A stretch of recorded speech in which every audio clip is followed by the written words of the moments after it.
Paano nga ba mag-renew ng NBI Clearance? Online lang. By the way, kung first time mo sa channel natin, gusto mo pa ng mga online tutorial videos katulad nito, please click the subscribe button.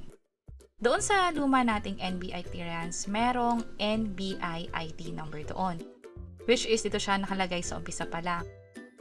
At kung yung NBI Clearance natin ay pasok sa date na to, October 16, 2016 onwards, pwede na tayong mag-renew online. Ibig sabihin, hindi na tayo kailangan picturean, hindi na tayo kailangan kunan ng fingerprints, pwede na tayong mag-request nito. So, paano nga ba mag-renew? Sa website ng NBI, that's clearance.nbi.gov.ph, which is pwede nyo itong i-access sa phone ninyo or sa computer ninyo, i-click lang tong NBI Clearance Online Renewal. At kailangan i-provide yung mga information na hihingin dito. Yung NBI ID number, cellphone number ninyo ngayon, maging yung kompletong pangalan ninyo at birth date. Siya nga pala para sa mga kinasal na, ang kailangan ilagay dito ay yung maiden name o yung pangalan ng dalaga pa lang. At kapag nga click na tong verify na button, dapat ito yung makikita ninyo, yung verification options. Which is, pwede kayo mamili kung paano nga ba i-verify. Mother's information o yung pangalan ng nanay, ng dalaga pa, cellphone number na ginamit nung nag-register tayo doon sa lumang NBI Clearance o yung email address. Sa case ko, ang ginamit ko yung mother's information kasi nakalimutan ko na yung cellphone number at email address na ginamit ko doon.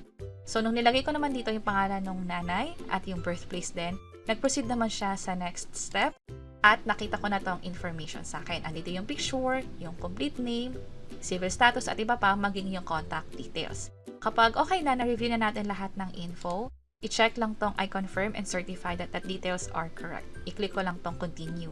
Just in case nga pala na hindi na updated itong record na to, hindi na tayo makakapag-renew online. Ang gagawin ay mag-register na lang instead ng bago. Pero kung pareho pa naman, pwede mag-proceed sa mga next step, which is may option na tayo for door-to-door delivery. I-deliver na lang mismo sa bahay natin. Pero may iba pa kasing option bukod sa door-to-door, which is yung sa pag-pick up nga. Ang maganda pag-pick up, mas mura siya, nasa 130 pesos yung babayaran lang. Kapag door-to-door kasi, aabutin ng more than 500 pesos. Mamaya ipakita natin yan. So kapag pinili na natin yung door-to-door delivery, i-click lang tong pay na button. And then ito yung terms and conditions, mag-scroll down lang at i-click itong agree na button. Next, meron tayong makikita ritong delivery number. Ito na yung para magiging reference number natin. I-click lang tong proceed at fill upan itong information na to.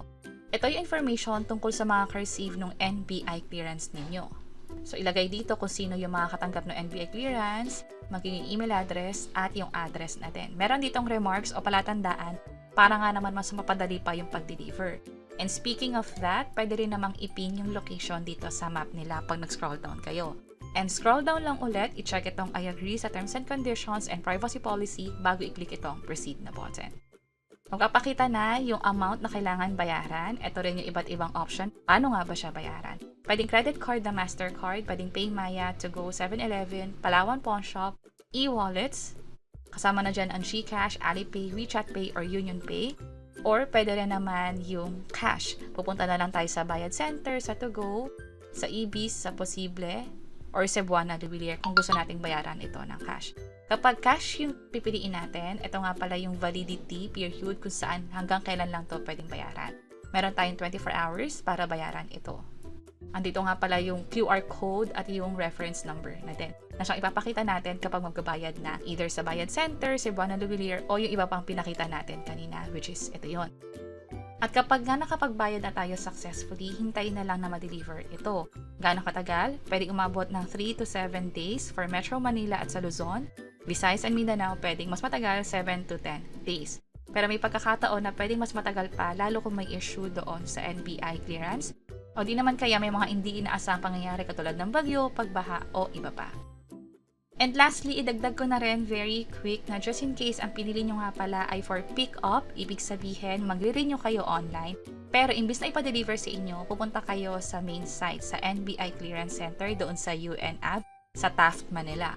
Ang babayaran nyo ay 130 pesos plus 30 pesos na convenience fee. So nasa 160 pesos din yung dapat bayaran.